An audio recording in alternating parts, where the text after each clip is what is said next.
The microbes in worm castings and in healthy living soil, really, there's all sorts of things they do. They produce all sorts of hormones, they talk to the plants, and they really create this community that helps support plant growth.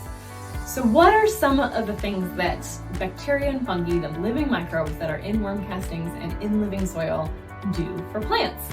Well, a lot of people have heard of mycorrhizal fungi. Mycorrhizal fungi is just a subsection of fungi that attaches to plant roots, and it makes those underground highway systems that help those plant roots reach deeper into underground to reach water sources that the plant roots can't reach on their own. And it also helps transport nutrients amongst different areas that maybe the plant roots can't reach, or as they need to shift it amongst different plants. And then it also transmits communication. Plants are talking to each other all the time as well. We just can't hear what they're saying. So plants can talk across these fungal networks and say, hey, look, there's this pest, or there's this disease that's attacking me over here.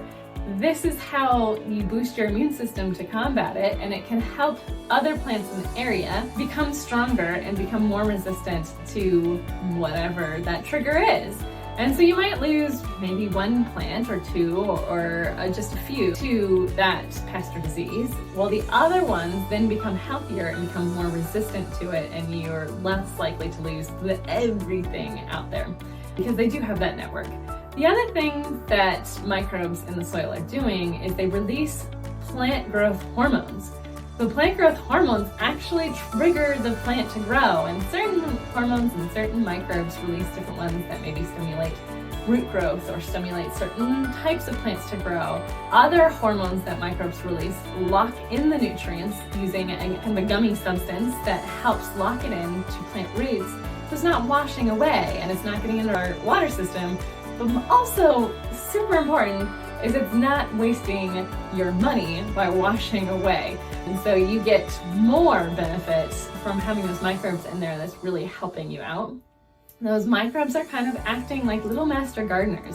They help manage your soil pH, they help talk to the plants and see what nutrients they need when they need them. Some of them act like little fertilizer factories, and they pull nitrogen out of the air, which our air is made up of mostly nitrogen.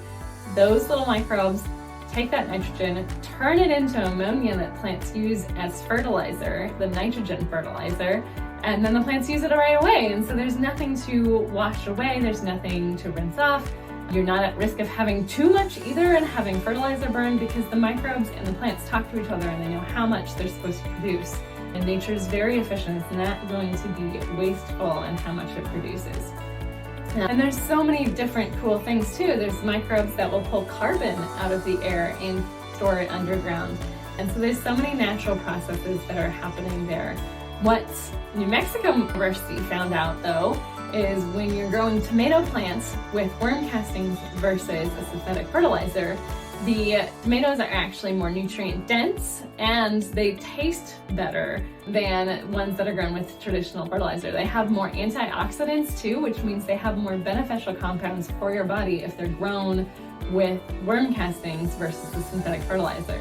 And that's something we see also in all sorts of different herbs and other plants that we eat, is if it's got a smell or a taste, or it's got beneficial compounds that we're supposed to be eating, they actually get boosted when you use healthier soil. You use those living microbes, and the microbes really just help the plants grow more efficiently and give them access to the nutrients when they need them. One of the things I've personally seen when working with our farmers is we had a side-by-side farm trial where it's two cornfields that are right next to each other, one fed with synthetic fertilizer and one fed with a mix of our living microbe products and synthetic fertilizer.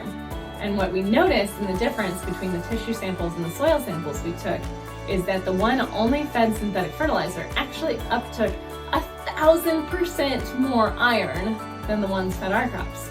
And what we found out is that in that process where the synthetic fertilizer went in, maybe it knocked out some of the plant's pathways, maybe it knocked out some of the microbes that help talk to the plants and help them regulate themselves, but it turned on the pathway to uptake more iron and shut off some other pathways, so the plant was operating less efficiently. And the plants over here, even though they still had synthetic fertilizer, because they had the boost of our living microbes there helping them regulate, they didn't uptake extra iron that they didn't need. They actually became more efficient in their processes and only uptook what they needed when they needed it. And what we found at the end of the growing season is that the field that was only fed synthetic fertilizers then had to have a fungicide applied to it because we were seeing disease and pests and everything attacking that cornfield more. I mean, in fact, we could walk out there and we could pick Japanese beetles off the corn silks in the middle of that cornfield that was fed synthetic fertilizer, and we walk over to the one that was fed a combination of our products with the synthetic fertilizer, and what we saw was much less disease, nothing on the fungal side that said that we needed to add a fungicide to that, and we weren't seeing any Japanese beetles. And so there's an incredible amount that biology and chemistry working together in our soil actually does for us, and you do not have to have a scientific degree to figure out how it works.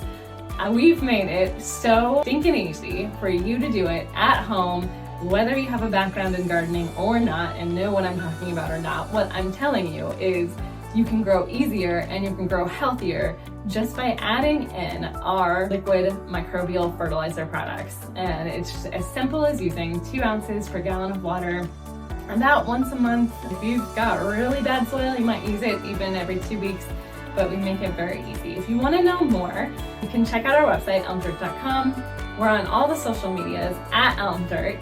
Feel free to comment below, send me messages, and if you like what I'm talking about, please subscribe, and I'll give you more information on these kinds of topics, because every time you subscribe, every time you like my videos, it tells me I should keep creating these kinds of things for you. If you don't feel like reaching out, that's a great way to let me know that you want to know more. But if you do, I'm here. I love answering your comments and your questions, so please send them my way.